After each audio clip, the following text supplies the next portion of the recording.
Hello guys, আমার নাম ভাস্কর ঘোষ। আপনারা দেখছেন দেশীয় ইউটিউব চ্যানেল। তো আশা করি তোমরা প্রত্যেকে ভালো আছো আর শুভ সকালের আন্তরিক প্রীতি শুভেচ্ছা। আর এখন বাজে সকাল 8টা।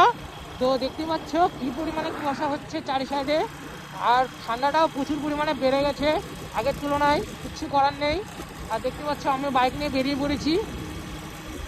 তো দেখতে পাচ্ছ ঠান্ডার ফুল প্রোটেকশন নিয়ে বেরিয়েছি, নাহলে মুশকিল হয়ে যায়।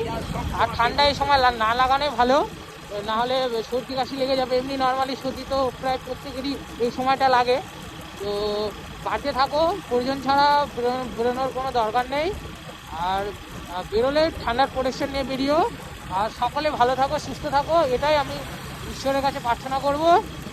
আজকের দিনটা প্রত্যেকেরই ভালো যাক। বাই সকলকে, সকালে ভালো থেকো। আর আমিও দেখতে পাচ্ছ এখন বাড়ির উদ্দেশ্যে রওনা হয়েছি। আমি সকাল সকাল বেরিয়েছিলাম। তো বাই সকলকে, শুভ সকাল, বাই।